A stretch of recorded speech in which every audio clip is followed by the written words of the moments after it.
everyone. It is Monday evening, January 31st. I wish everybody a guten Chodesh, Rosh Chodesh Adar.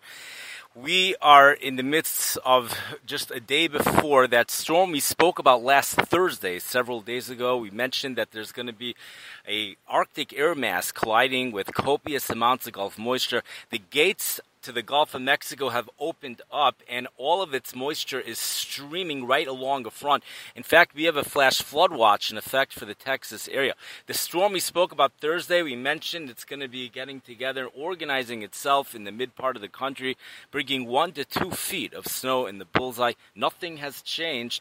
That's the forecast, 1 to 2 feet in the bullseye. There is more clarity in regards to where this storm is going to be going. It's going to be south of Chicago. South Bend, Indiana will be the bullseye. That's what I think.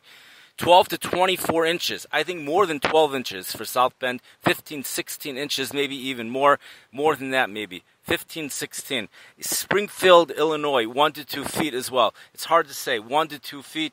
There also could be some freezing rain and sleet over in that area. The beginning of the precipitation might start off as rain, even in South Bend. That's not really going to dampen the snow too much, though.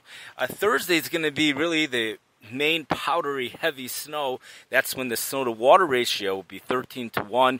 As the colder air comes in, the flakes become fluffier and they pile up quicker.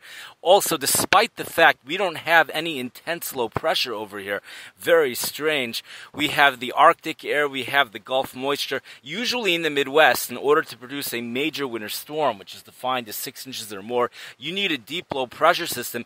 You know, I searched and searched. I checked the GFS model. I checked the European computer model, and I see an intense low pressure in southern Canada. But that has nothing to do with this. The only thing that has to do with this is that's going to be responsible for bringing in the cold air. It's the front associated with that low pressure in Canada that's going to bring in the cold air. That's going to cause the precipitation to change to snow rather quickly. But the main precipitation, the main moisture, which is involved, all the moisture involved in the systems coming out of the Gulf of Mexico, and it kind of, you know, it revolves around this 29.7 low in Texas, if even that. That low pressure system then opens up into the Tennessee Valley. Eventually, we do find there's a 29.7 low pressure system, which moves across the Tennessee or Ohio Valley on Thursday, making its way to the East Coast, affecting cities like Buffalo, New York, Syracuse, New York, Providence, Rhode Island as well.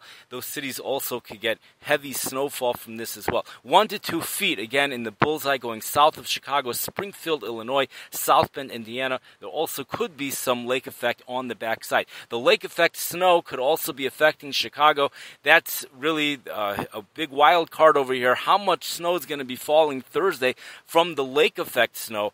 And also the initial stage, which happens through overrunning, I think that will affect the Chicago area, bringing several inches of snow. In that initial stage, the overrunning, it's really this main system itself. That's the question for the Chicago area.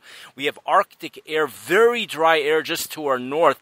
It's going to cause a lot of the snow to evaporate before it touches the ground for the Chicago area, especially areas north of Chicago, and that's why the Chicago area might not get much snow from the system itself. But before that Arctic air comes that close to Chicago, we will see some snowfall Tuesday evening into Wednesday morning, Mirta Hashem. It's possible the snow might even fall heavily for a time. And then Wednesday, as that Arctic high gets closer and closer, some of that precipitation might start to evaporate before it touches the ground, and then we get the lake effect snow on Thursday. We still could get heavy snowfall accumulation from this when all is said and done. Realize this is a 48-hour event, so it would certainly not be surprising to see snowfall accumulations higher than 6 inches, even here in the Chicago area. And for areas by the lake on Thursday, that's always a wild card. But the system itself, the main system, which is on Wednesday evening, Wednesday evening, that's going to be going south of us through Springfield, Illinois, South Bend, Indiana, up to Buffalo, New York, Providence, Rhode Island, areas just to the north of Interstate 70 in the St. Louis area. We have that's the interesting part. There just isn't that deep low pressure. I hope if I'm wrong, I can't find it. I searched and searched because I thought all of these things have to have a deep low pressure, right? But this one is just the front is the main force behind this. And the stage one, it's kind of going to hit in two stages. Stage one, we're going to have a snow to water ratio of 10 to 1. And then stage two, as the air gets much colder, 13 to 1 is what could be expected. The winds are really going to pick up, whether there's intense low pressure or not, as that really strong Arctic high tries to move in. The gradient between the two pressure systems, whatever low pressure there is, will be producing stronger winds on Thursday with lots of blowing snow. I think they'll be blowing snow. The National Weather Service is questioning it. Okay. In any case, enjoy. Everyone have lots of fun. Rosh Chodesh is all about nischadshus. Snow also is all about nischadshus. It's really mamish perfect timing. Also realize Elul is the mazel of an ahafachu, so really anything could happen. Things could always turn around, and maybe we'll have a change in the storm track, but that's what my current thinking is. Everyone enjoy the weather. Especially, by the way, this is the first widespread snow event for the South Bend area, which is not connected to lake effect, I think, the first significant snow. So, the snow lovers must be really thrilled over there. Really thrilled.